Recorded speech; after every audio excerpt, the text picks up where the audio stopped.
Hello and welcome to One United. My name is Paritosh Joshi. I'm here along with Anshuman Joshi and Wali Siddiqui. Manchester United have had terrible results in the past two games. We lost to Arsenal and we've lost to Basaksehir in the Champions League after winning against PSG and RB Leipzig. We all are quite frustrated, but someone who is especially frustrated is Wali, and he has something to say to everyone. Wali, take it away. I don't know. It's quite funny because the last to last time we had recorded a podcast, we were buzzing, we were quite positive, and we thought that we got a club back, like we have thought for 99 occasions. But the thing is that once again, it was another frustrating night. In fact, it was a pathetic performance against Istanbul. No one had expected that. Against Arsenal, you can say it was touch and go because Arsenal, by the end of the day, no matter uh, how much ever we make fun of them, they are a big club and they were the better team. They got that result, and same for Istanbul.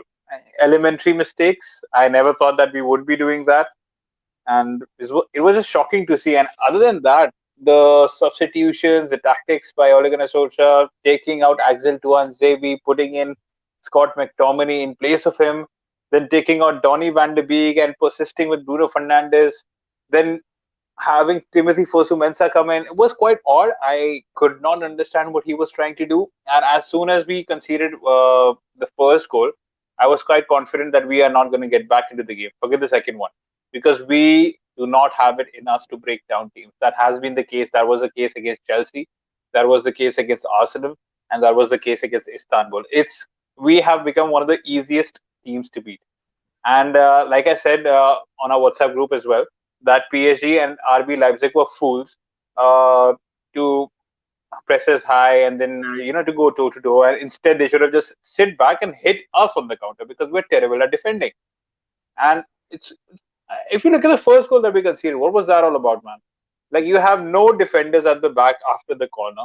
Like, is this the way you defend? How are you even playing for Manchester United, bro? You can't even play for my school team. I'm not even if I don't know, bro. I was just bewildered by what just happened over there, and I've come to this extent that I was positive. I thought that Ole Gunnar Solskjaer did have a process over here after the victory against RB Leipzig, after the victory against PSG.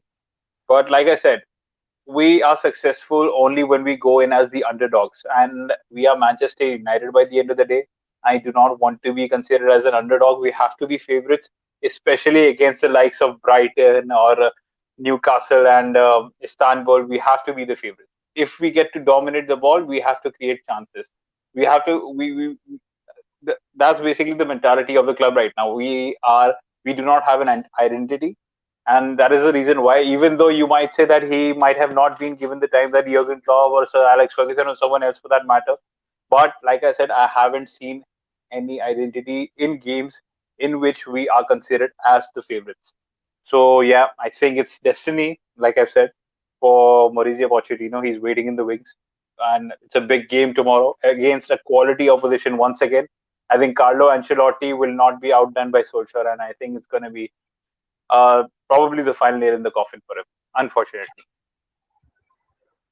Okay, so that's the stand from Wali. Anshuman will talk to you about the same, about the frustrating results in Istanbul, and what are your thoughts about the about everything probably that is going on with Manchester United. Well, where to begin? So Yeah. let's back up and let's go back to the Arsenal match. And I thought that the reaction to that defeat was a bit over the top. And because when you think about the match, when you think about how we played in that match, we did not play particularly bad. Yes, there were a lot many times when Arsenal was unfortunate in not being able to score a goal against us. But at the end of the day, we did not play badly. And the only goal they were able to score was a stupid penalty given away by Paul Pogba. That happens. And that was a match that I felt that could have gone either way. Because Arsenal have their issues and we have our issues. And that was one of those matches that went their way and it just happened. And it could have gone our way because we had some opportunities that could have ended up in a goal and they did not happen. And had we won that match, the narrative would have been turned on its head. Look, Ollie's turning this around, and you would have talked about Arsenal, how they have a structure and they do seem to be doing optimistically well, but they don't have creativity, and people would have started talking about why Ozil is not playing, and the one creative player they need, he's not in the team, not even in the squad, and things like that. There is an entire set of narrative that could have gone had we won that match.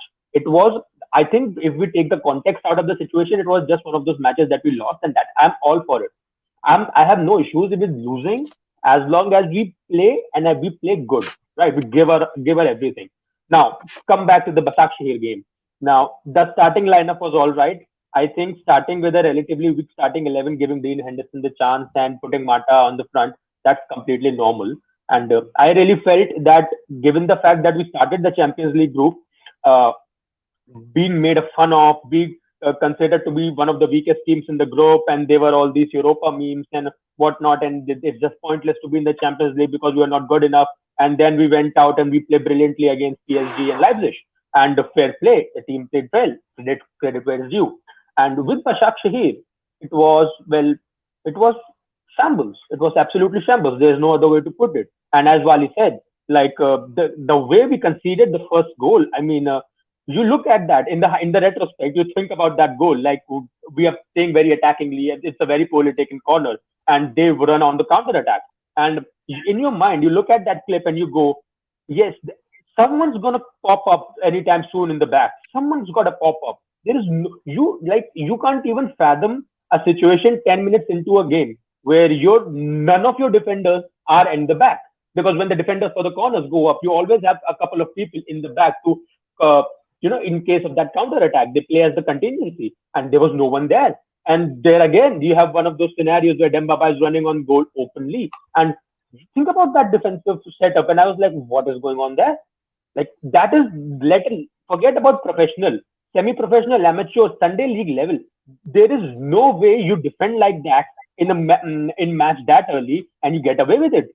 There's no way you will be, you can get a free pass for something doing that, and it's doing something like that, and which is very worrying because these are the same players whose performances have improved over the past couple of weeks. They have been playing with sense of intent. They have been playing rigidly. They're playing brilliantly, and these were the same people, Lindelof, Maguire, whose defensive performances have been improving. And so the fact that these are the same players who are making the shambolic defensive errors, like these aren't even errors. So errors mean there was something there to begin with. There was nothing here. There isn't defensive line. So it's actually very surprising in a very basic level, like how has this happened? And coming to Oli, now at the end of the match, he said that he takes full responsibility for that defensive error. And I'm looking at him, I'm go, how are you supposed to take defensive responsibility for something like that? Look, you are responsible for setting up the tactics. You are responsible for the man management. You are responsible for the in-game man management and the in-game team management. But you are not supposed to, take care of something like that. If you're that is on the players, and that is something that you need to say that that's the player's fault. Players need to own that shit. If you give players the idea that no matter what you do and what the players do, how poorly they play, you are going to take all the blame. They are going to throw the blame on you anyway, because at the end of the day, the buck stops with the manager. The manager is eventually inevitably going to get the sack. So players need to be held accountable as well. And if we talk about the substitutions, they did not make sense to me as well, because I think we discussed and we agreed that Bruno did not have a good match. Fine, he's a player.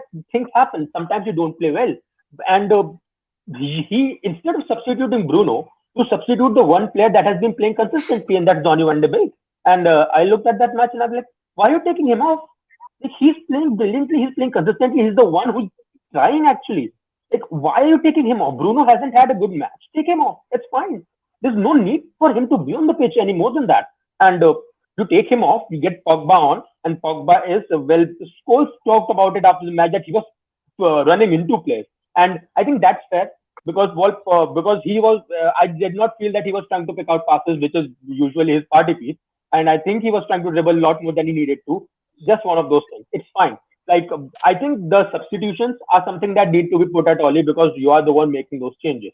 And over the course of past 2 weeks, especially when you are given credit for the good ones.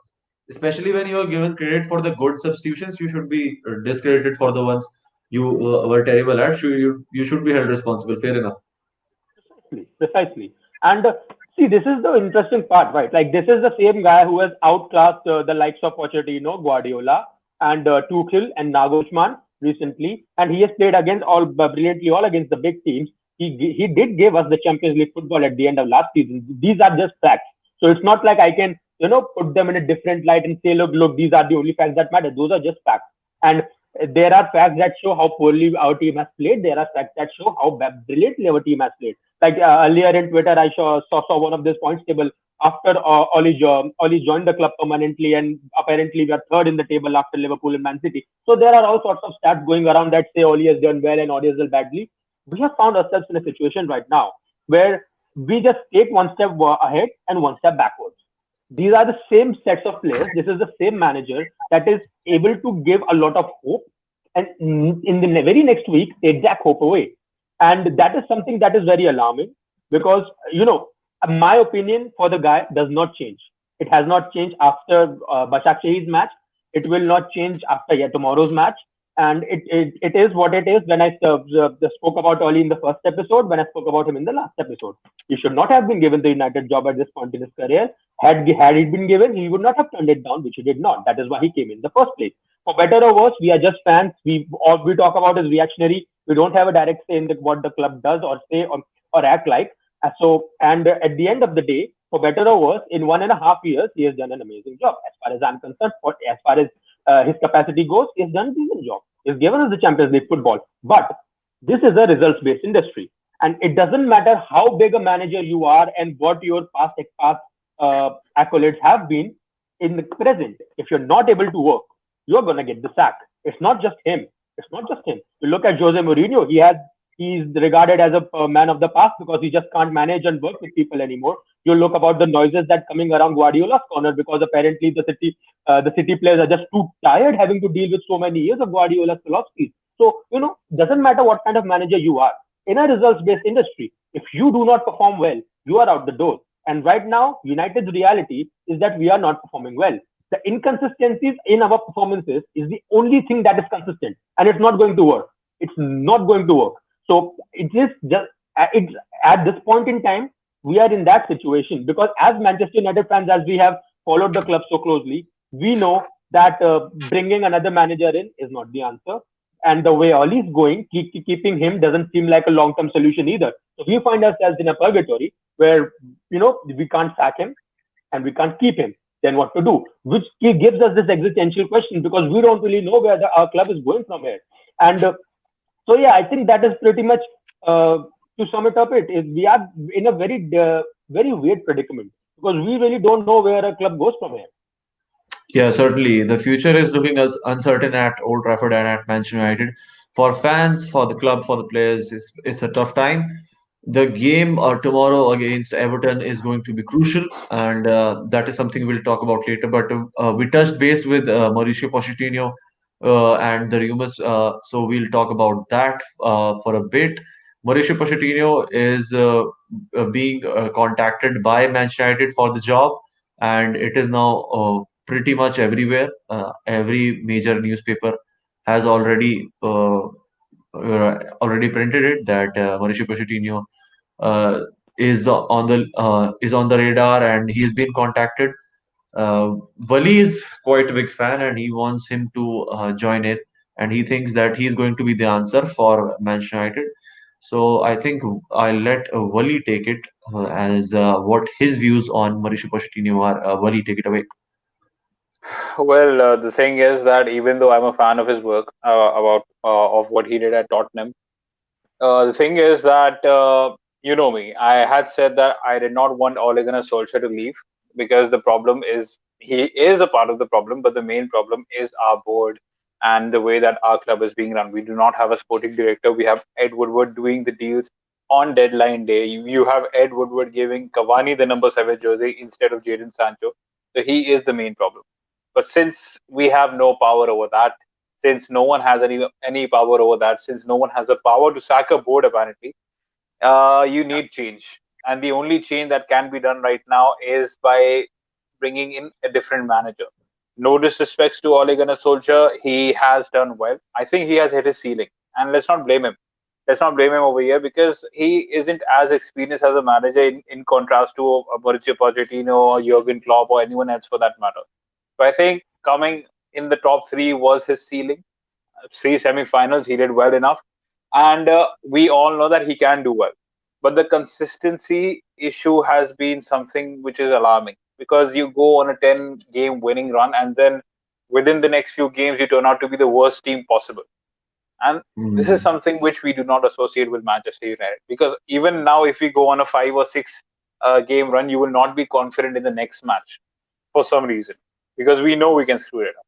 It's all about the mentality. It's all about how you coach your people. And I think Mauricio Pochettino, if you look at his career graph as well, he started at Marseille.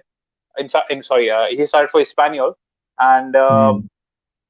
he saved Espanyol from relegation. That was Mm. step one. Then he Yeah. went to Southampton, and he finished eighth with Southampton. That was their best ever finish in 20 or 30 years, if I'm not mistaken. All right, now step Yeah. three. Then he went to Tottenham Hotspur, and he made them a top four contender, a regular top four entrant. And other than that, he also made them Premier League contenders and Champions League contenders as well. That's step three. So he has progressively he has progressed his career in terms of management, and I think the it won't be the final step, but I think the next step for him might be Manchester United, because United have to go up now. They can't look down anymore. We're already at the 15th spot, and I think Yeah. Pochettino, he's a young manager. He's just 46 years old, new. And the other thing which I saw was that when he came on Monday Night Football, he we saw a graph of how he basically invested, and the net spend of Tottenham was deserved. In contrast to Manchester City, Manchester United, Liverpool, it was absolutely peanuts. And in spite of that, you could say that his team overperformed as per Yeah. expectations. And another thing is, even if you look at the distance traveled by his team in terms of his tactics, the distance that Mm. his teams of Tottenham and Southampton travel was exceeding the limits of Manchester United, Manchester City, and the other clubs. So that basically shows that he's a hardworking. He implements the sort of Bielsa kind of philosophy. He's a big fan of him. So Yeah. you could say that, and he's been waiting for more than a year now. He's been waiting for more than a year. So, like I said, even though like Solskjaer, I wanted him to stay because I did not want him to be another person in the domino effect. But unfortunately, it's going to be that way. But we need something new now. We need a change, and I do not think that we might do something significant unless and until we get that change. And that change is by bringing in a new manager. So I think Pochettino might be the guy. I might be wrong, but if you compare Pochettino and Ole Gunnar Solskjaer, I think it's a pretty easy answer who you would prefer. So I Yeah. think that's It's Pochettino a for fair me. point. It's a fair point that Pochettino is having some credentials to his name. Akshat Kavadyal says Ole Gunnar Solskjaer needs to lose to Everton to get the boot. I think Ah man, I that's a think lot. it's pretty evident. I think it's pretty evident that if he loses Yeah, to Everton, you know, you everyone will turn on him. you know And what the scary in part is, Paritosh? yeah, You know what the scary part is, Paritosh? I've seen plenty of Manchester United fans stating this, that we need to lose against Everton. The reason why we say is that because whenever he's under pressure, he starts I think performing he'll win Ole Gunnar again. I Solskjaer. think he'll. He I start, think I'm usually the one who is like this is going to be a KG match. I think he'll win against Everton. I have this feeling that he'll win against Everton, and then we'll have a run, and sir, everybody will be shut down. So I don't Nayab know, man. Karim is also with us, and he says Mauricio instilled the world beaters mentality at Tottenham and made them a force to reckon with. I'm sure he'll do well with a young United side as he has the capability to turn talent into results. I mean, that's the fair point. Mauricio is one of those managers who instills the kind of mentality that they can go against the world. And Tottenham were not considered a world beater side prior to that, even though they had good results when Andre Villas-Boas was with them, when Gareth Bale was at the club. They were certainly good performances, but there was not a season where you looked at them and you said, "Oh my God, they might as well win the Champions League," and they had a chance Mhm. with Mauricio Pochettino to do that. Uh, I think that is going to be uh, yeah, that is going to be the issue. Nayab Karim also says that change should start at the top. If the board doesn't back the manager, then it wouldn't make a difference. It was the same with LVG, same with Ole. Yes, exactly. I mean, this is pretty evident. This is my take on every situation and situation regarding Manchester United as a whole. That Mauricio Pochettino, or even if you bring in Pep Guardiola, even if you bring in Jurgen Klopp, this club right now can't function. Either you need to lose the fans, that can't happen. The board, that may or may not happen, because primarily what happens is Bruno Fernandes came in during the mid-season, during the January transfer window, and everybody up until the January transfer window was almost like Ole is going to get the sack, and United are terrible. I starkly remember we were at the same position, and everybody was almost on the back of Ole with he's going to get the sack. He's a hype man. He's a hype job. This and that. Bruno came in January. He wanted Bruno in summer, but it happened in January. So everything changed. United went on a winning run, and things were hunky dory again. Uh, Same thing right now. United are terrible, inconsistent right now. They have a good result, then a bad result, one step back, one step forward, one step back. That has been the scenario.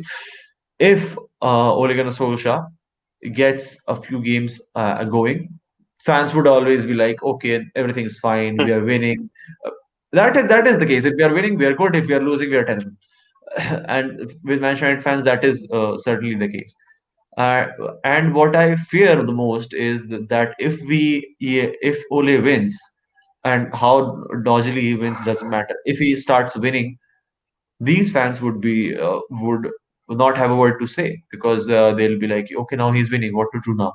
Now they can't say that he's a hype job and this and that.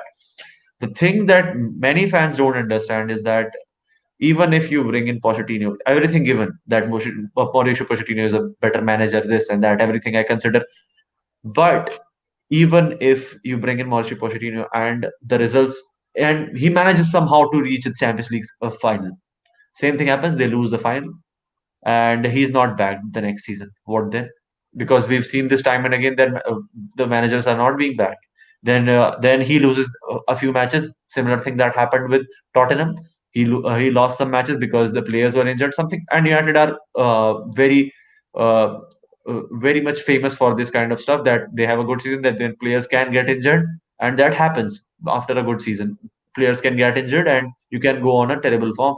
That can happen with Mauricio Pochettino. I'm not ruling that he cannot turn things and give us the glory, but this can also happen, Right. and that is more likely to happen rather than us winning everything.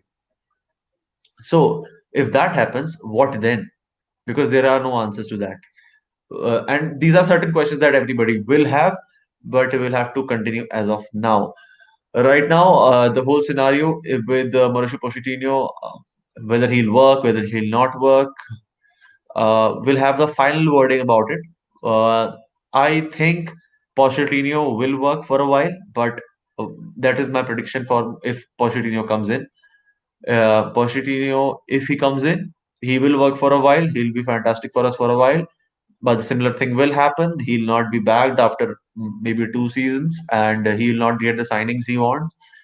And similar thing, 2 seasons later, everybody will be like, he's an inconsistent manager. He has not done anything. He's not won anything. Why was he hired as the United manager? I'll talk to Anshuman then. If Pochettino comes in, what do you think will be the scenario, and whether he'll work for United or not? Okay, a lot of points. I think you both have put a lot of points that I already agree with, but I'll add a few to them. So I think for starters that we really have an identity crisis at the club, and but by that I mean is that we still bask in our glory that we are the biggest club in the world and this and that. Yeah. That is fine. But what it does do is that when you accept the fact that you are just the best club in the world, you shy away and you take away the possibilities and the procedure that you need to perform at that level. That is the same thing that we noticed with Liverpool, right? They won their Mm. last title in 1990, won the Champions League in 2005, won a couple of League Cups here and there, and came close, I think, on three different occasions before they finally managed to end their 30-year wait. And the only difference at the time was they had to hit rock bottom. They had to Mm. hit that Fabio Borini, Mario Balotelli, and Ricky Lambert pace to be able to realize that this is not working and that we need to give our, whoever comes next. you need to give them a lot of years. You need to give them some sort of substantial investment. And I will just bring again the starting that Klopp had. So he had very bad defeats as well, and every immediately he became the German fraud, because that's what you become when you lose in the Premier League. Uh, Guardiola came and he lost 4-0 to Everton. His team played abominably bad. There were a lot of old guard in the city, in the likes of Zabaleta, in the likes of Joe Hart, in the likes of Yaya Toure, that he just simply was said and go, no, you had to go, you're not good enough.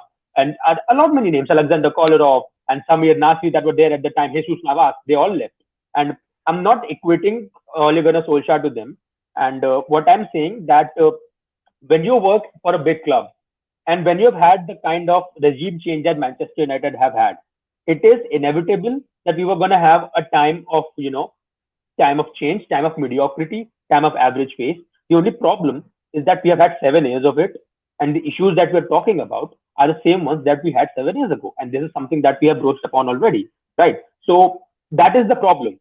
I think we need to understand that we are right now maybe a commercial powerhouse, granted, but we are not the biggest club in the world anymore. We aren't. We simply aren't. This is a reality that we have to accept. Now we can talk about whatever, because this is something that is reflected in everything that we do, right? Our commercial deals, the way our social media reacts to just old clips on how well we did in this season, and they're usually before 2013, and and the way we are with the best club in the world, we have got a club with this and that. Forget all that. We're not the best club in the world anymore. We are a mediocre club. Now what?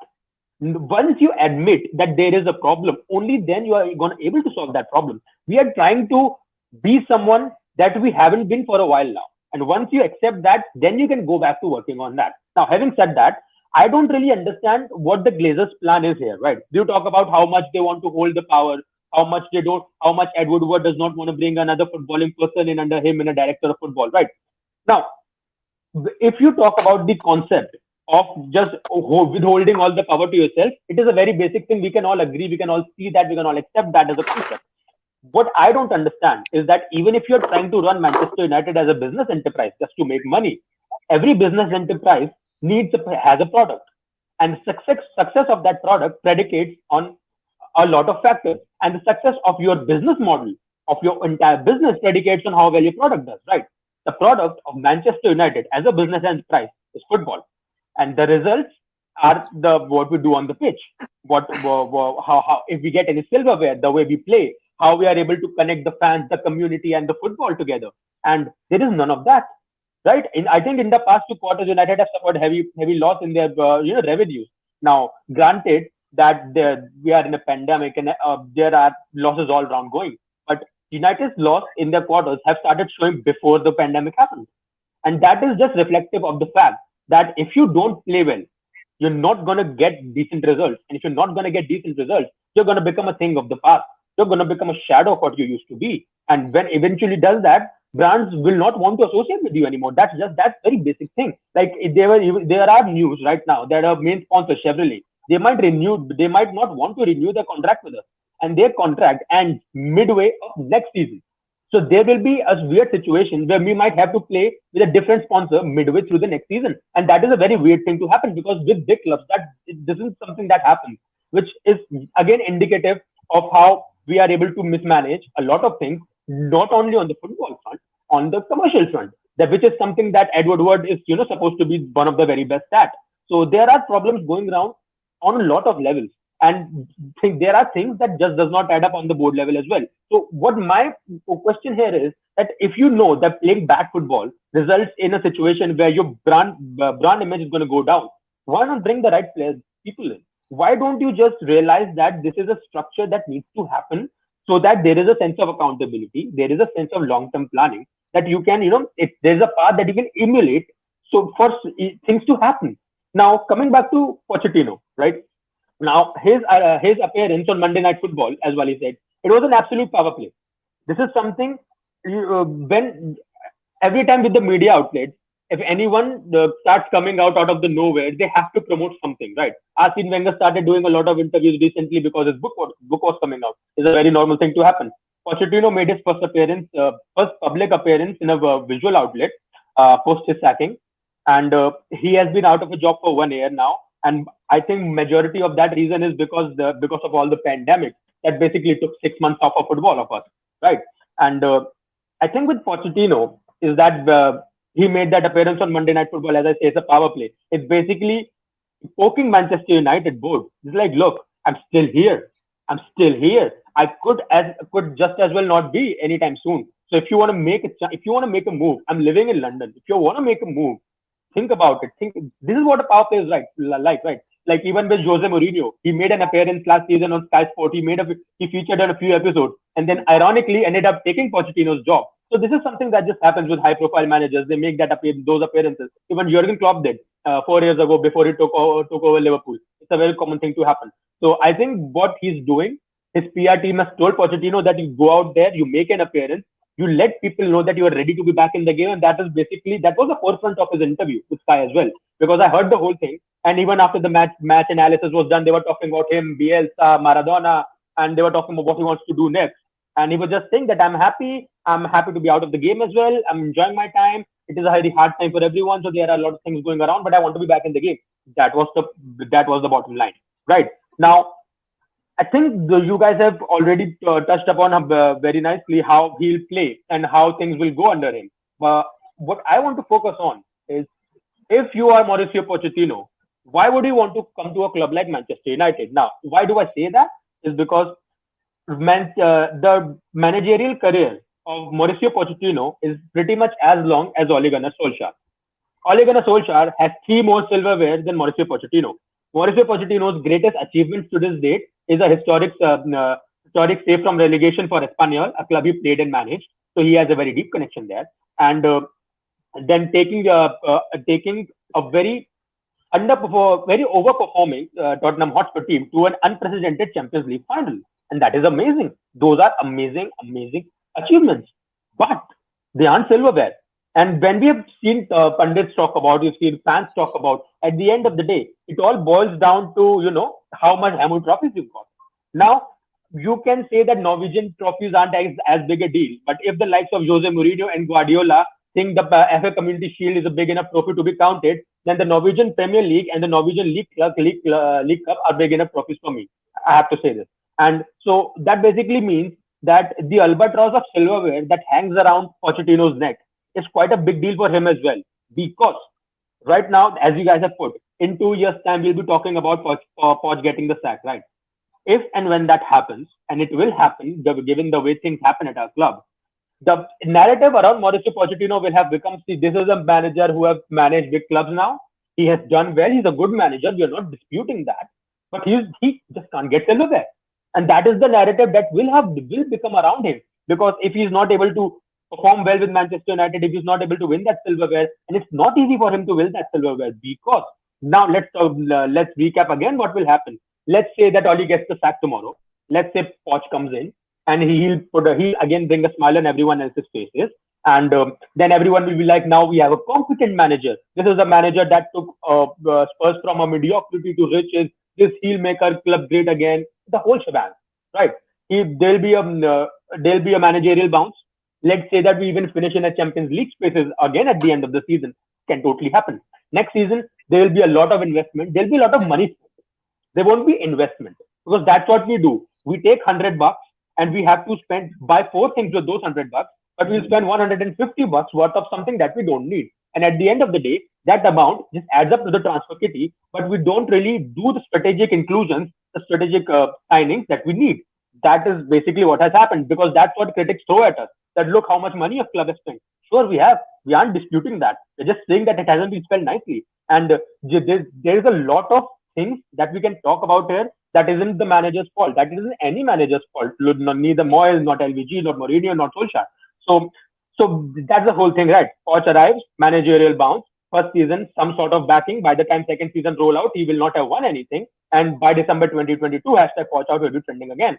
Then he goes out the door. And then we have the narrative back again. Oh, maybe we should have brought in someone who have experience of getting a silverware. We need a big manager, yes, but we also need a big manager who has the silverware experience.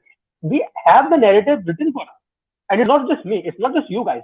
There are a lot of people who can already see that coming, which is why I'm not really chuffed about the idea of Oli getting the sack. I know he will, because when you are in a position of power like Manchester United board is, you need to be in a position. You need to be showing that yes, we are doing something. You're making a change. That happens with every board. Chelsea sacks their manager every few weeks, every few years. Sorry, and it's just something that happens because the media will create a pressure on you. Your shareholders will create a pressure on you. The people that are associated with them emotionally and financially and psychologically will put a pressure on you. So at the end of the day, United are going to have to make a move.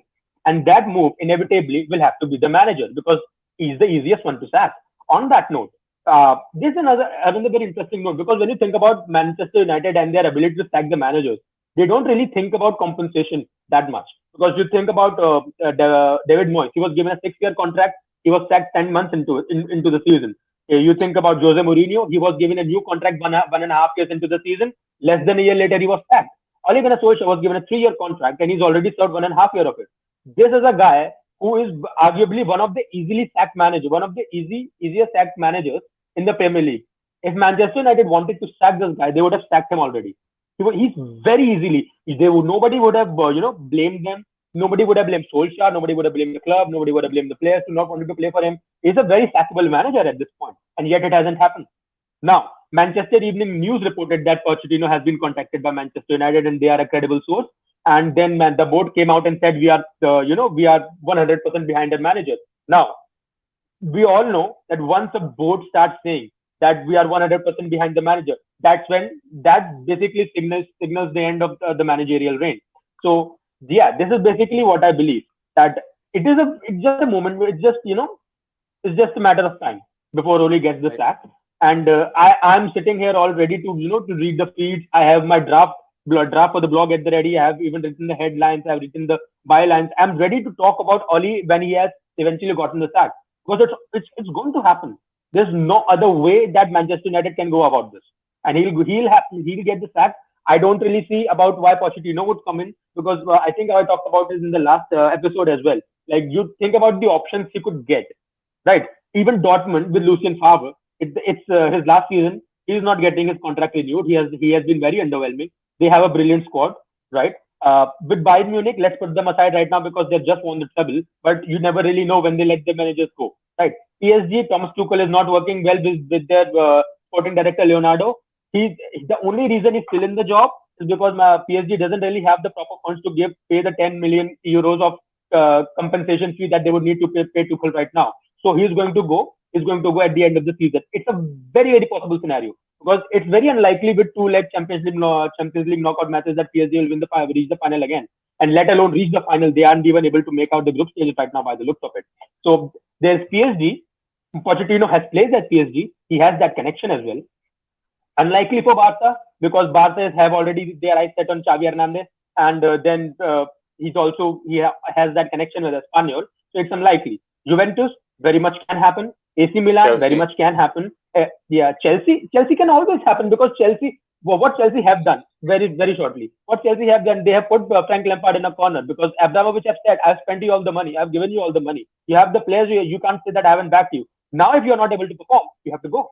That's basically what will happen at Chelsea. And what I'm looking around myself, if I'm Manchester United, I'm looking around all these clubs where a managerial position will open up, and I'm saying, why would Pochettino would want to join Manchester United, where he is very likely doomed to fail, and and give up opportunity of going to one of these places like Chelsea, where he'll get the managerial backing, or maybe PSG or Juventus, where even if you don't do brilliantly, because for them being brilliant is like winning the Champions League, you will at least win some silverware.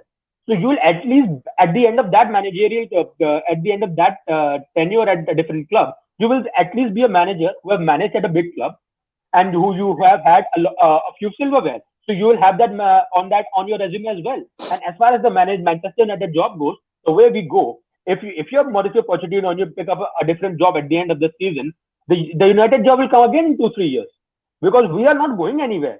Our situation is not getting any better. We are going to be in this exact same situation 2 years down the line. So you can have the job then. Why not go somewhere else, win some trophies, gain that reputation as a trophy winning manager, and then come back? Because I'm obviously not Mauricio Pochettino. I would love to be, but I'm not. And I can't see a viable reason for him to come to us right now than all these big clubs that will give him a proper, better pedestal to work and show to the world that he's a better manager. So yeah, that is pretty much it. That's pretty much it. Okay, we have some statement from Prajol. He says Ole has good numbers as compared to Klopp, Mourinho. Ole sack can depend on the December games and when we have the right players. So basically, he's saying that there are different issues, and if he gets players in January, things will be different. I don't think he'll last till January, but let's see. That's very ambitious He shout. also It's a very ambitious um, he's also saying that Pochettino has been approached by other clubs too, not only United. That's pretty true. That not only United, many other clubs have approached him, and fair enough, people will approach him because he's free right now. He's a top manager. We'll see what happens with him. We can't just comprehend on one situation. We'll have to talk about other things as well. The inconsistent form we've talked about Ole Gunnar Solskjaer's exit, the potential exit that is bound to happen. One thing before the Everton game we talk about is the Paul Pogba situation, whether Paul Pogba is about to be sold. There are some rumors linking that Paul Pogba is on his way out and he could be going to another club. Wally, coming to you first, what do you think about the whole situation and inform us further? Well, as per the reports, it was said that they have Manchester United have set a price of 50 or 52 million for Paul Pogba. And once again, that's terrible business if that is the case, because we bought him for 90 million and we're selling a player for 50 million, and that's just plain old Manchester United. And it's like, uh, irrespective of like his performances, he is a big game player. You could say he has been inconsistent at times, but if you are willing to sell him, we've lost him, yeah. But if you are able to sell him, then at least set the right price for him, because we all know that he is not 50 million. He is not 50 million by any means. If Harry Maguire is for 80 million, do you think that Paul Pogba should be sold for at least 50 million? Absolutely not. And yes, the future is uncertain for him. And had it not been for COVID-19, he would have been on his way to Real Madrid. Let's all be very honest. I think that was the case. But since he is here, he's our player at the moment, and he's one of those players that divides the fan base. I think there hasn't been a player like Paul Pogba in the past in Manchester United that has divided the fan base to such an extent, because there are quite a few supporters who know how Paul Pogba is, his skills, and what he can do, one of the best midfielders in the world. But at the same time, you have some fans saying that he's too big for his shoes, he thinks he's bigger than the club, and as a result of that, we get to see that inconsistent side of things. And to an extent, both of those points are very much valid. And with the way things are going, if we are not successful anytime soon, probably by next season he will be gone. So, and if we sell him for just 50 million, that'll be criminal, man. That'll be criminal. I just hope that doesn't happen. Yeah, certainly. Prajwal also says the cycle continues. Yes, we're getting bored. Start spending wisely and invest in homegrown. That is pretty much true.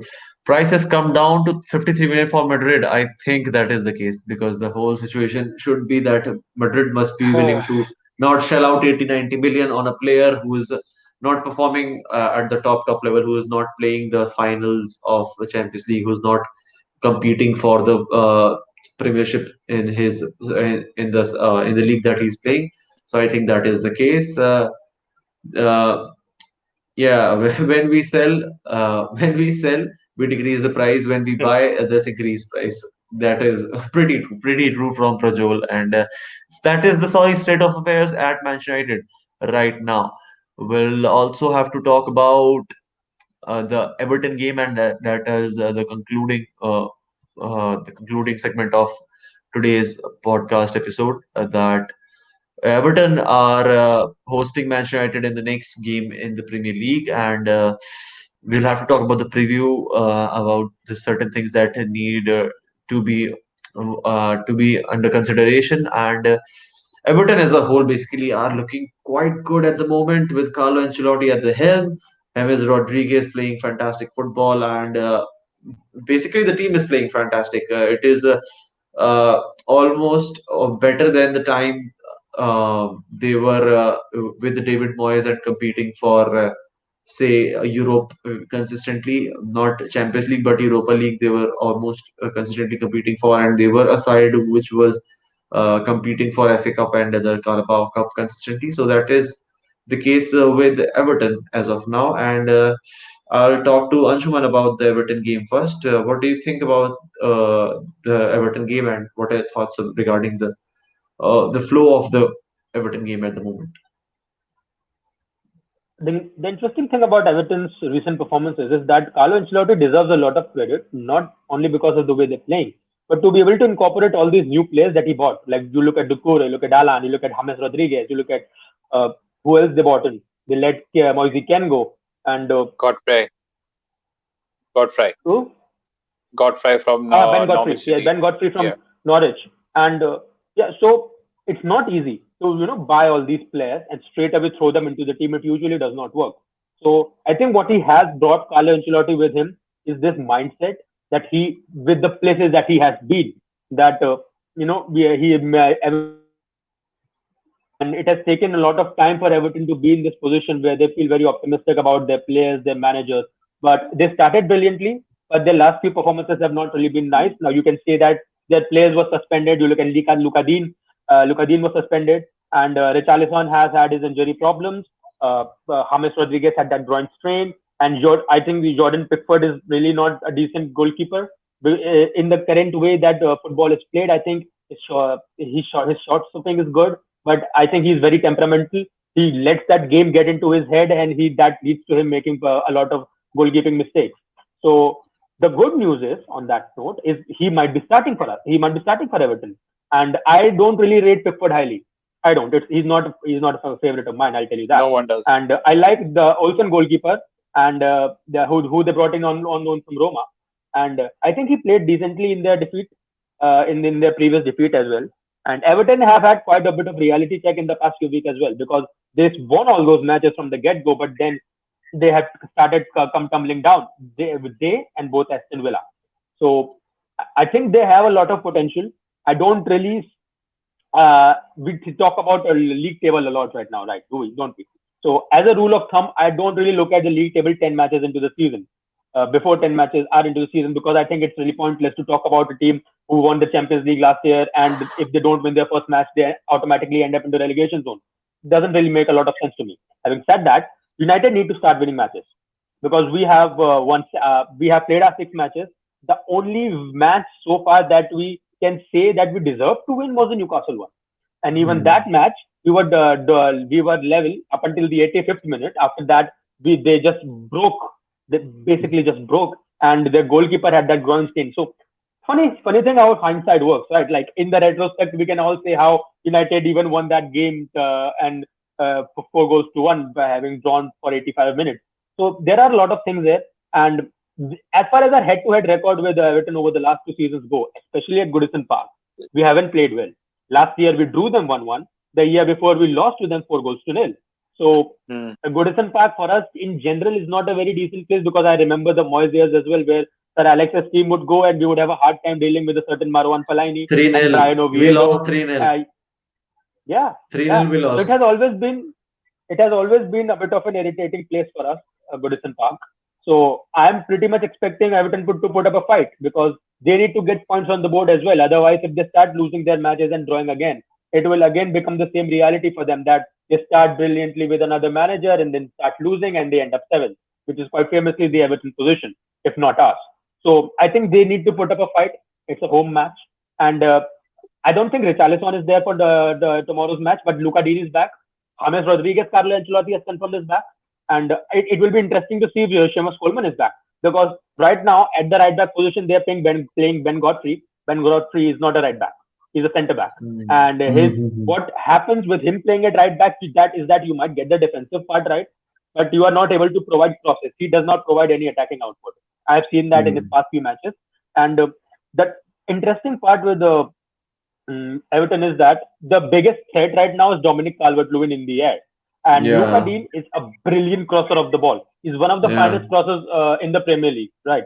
And uh, the Dominic Calvert-Lewin's heading ability, his jumping, the amount of time he's able to stay in the air, there is only one person I can relate him to, and that's Cristiano Ronaldo. And I'm not trying to Hmm. overhype the guy. Every time he jumps But into he's the air, really he good. catches He's one, two. really good. That's He's who he really good. reminds me of. And Hmm. that is one thing Ancelotti has been able to do brilliantly, to just get him into the foray, make him a real goal scorer instead of just someone who hangs around the number 9 area and And I works with don't the think team. I don't think it's only Carlo Lewin. It's the if you look at the career of Carlo Ancelotti as a whole, he's very good with finding strength amongst the players that he has and maximize that strength to a point where he is able to capitalize the results and get the results done for the side. He was great with Chelsea. He was fantastic with Bayern Munich, and certainly that is being shown that. A top Real manager like Madrid. Carlo Ancelotti, he was fantastic with Real Madrid as well, yeah. And when a manager like him comes to Everton, he certainly if even if they have an off game against United, which I don't think they will, but I think that Ole Gunnar Solskjaer might just nick it. That is, we'll have the predictions in a while. But I still think that Carlo Ancelotti is doing a brilliant job at Everton, and that is one side that every side which is trying to challenge for the Champions League side or the even championship should be fearful of. Wally, what are your thoughts about the Everton game? We'll have to talk to you and get your perspective on the whole situation. Well, with the way things are going right now, not so confident. But it's when we are the underdogs, we should be more confident because that's when we Hmm. perform. So you could say it would be the most Manchester United thing to do. Just go out there and smash Everton, get the 3 points, and be confused all over again. So that would Hmm. be just a simple Manchester United thing to do. But yes, there are lots of things to get worried by because, like Anshuman pointed out, they're pretty good in the air. If you talk about Dominic Calvert-Lewin, other than that, they're pretty good in set pieces as well. You have a big centre back by the name of Yerry Mena, who has scored quite a few headers from corners. Then you have James Rodriguez, Richarlison. I think he's fit, and Lucas Digne. I think I'm a big fan of him, and he's like one of the best left backs in the Premier League at the moment. So there are plenty of things to be worried by, and it's about Ancelotti, about how he approaches the game. If he makes us play the football, I think it's going to be Ancelotti's team that wins. If we have more number, if we have the possession, I think it's going to be a draw or a cagey draw or a win for Everton. But if we sit back, hit back, and hit Everton on the counter, then we all know how lethal we can be because that has been a uh, plan A. We do not have a plan B at the moment. Our plan A is to sit back and counter attack. Our plan B, we are still trying to figure it out for some odd reason. So I think Everton will be going in as favorites, which is why things could go in our favor. And I wouldn't be surprised if we win, but I think I'm going to be a little cautious over here and say I think it's going to be a draw. It might be a 1-all. That's all I have to say. Okay. So you think it is going to be a draw with the points being shared? A one-all draw is the prediction from Wally. Last game for Solskjaer, by the way. Last game for Solskjaer. Or is that a prediction or is that a statement? I think it is. I honestly feel if we do not win, it's his last game. That's what I feel. Okay, so it is going to be the last game for Ole Gunnar Solskjaer according to Wally, and Anshuman will have to talk to you about the prediction. So, what do you think the prediction is going to be for Manchester United at Everton? Well, I think a manager with Ancelotti's experience, he's going to let us have the ball. I really think he's going to let us have the ball. As far as the predictions go, given the narrative, I think it's going to be 3-2 either way. It could be. I honestly cannot tell you if we're going into the Hmm. match as underdog or we are the team that is supposed to win. I think it's going to be 3-2. I think there's going to be a goal for both sides because they are good with crosses and we are terrible with them. So we are going to Hmm. concede few goals here. It doesn't matter who we start in the defense. We are going to concede a goal because we are not able to handle the crosses. And we are going to score. It's going to be one of those matches because international breaks coming up. The entire narrative just fits around perfectly to for this match to be a goal scoring one. So I think it's going to be 3-2 either Hmm. way. We are going to give a good performance. I just don't think if we're going to win. It's not a necessity. We don't even know what players are going to Okay, start tomorrow. It's that confusing at the moment. I think Yeah, for me because the even the prediction. ones that we say are good, he doesn't really start them now, does he? Van de Beek, I really have thought like I said with Basaksehir game should have played the whole 90 minutes, came off at 60 minutes. Yeah. So I really does not know. He must works in mysterious ways. So I think we'll see how he starts. Paritosh, you were Yeah. saying something about Yeah. I think we'll win it 3-1. I don't often say this, but there is this thing with Ole Gunnar Solskjaer is Hmm. whenever the world turns on him, there is a certain spark, and he's the ability to get the results. I don't know how he does it. I don't know how the team does it, but this has been the case for the past 2 odd years, and I think we're Poch- gonna win this one. I think we're gonna Pochettino win hates this him. Pochettino hates him for that. It's because of him he's unemployed right now. one. It's because, I, He's I, I getting think paid by I Tottenham, by the way. He's on garden oh leave. He is yeah, not unemployed. He's on garden leave. yeah, yeah. yeah, you could say that. So I So think yeah, I think man. I think Manchester United are gonna win it, but you never know. You never I know. hope It's so. it's a tough game, but I, there is this feeling. I don't know. There's this certain feeling that Ole Gunnar Solskjaer is get away with it. Is gonna get away with it, and then the whole Ole out army would be back in their caves.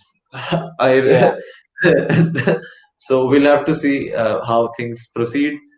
I don't have a problem with Unicorn Sosa or Mauricio Pochettino, but I know how things will pan out even if Pochettino comes in, and that's just sad. So let's see how things happen, and we'll talk to you guys after the whole Everton game. Hopefully, we'll have a review of the game, and we'll talk to you then. Until then, it's goodbye and good night from me, Paritosh Joshi, Wali Siddiqui, and Ansuman Joshi.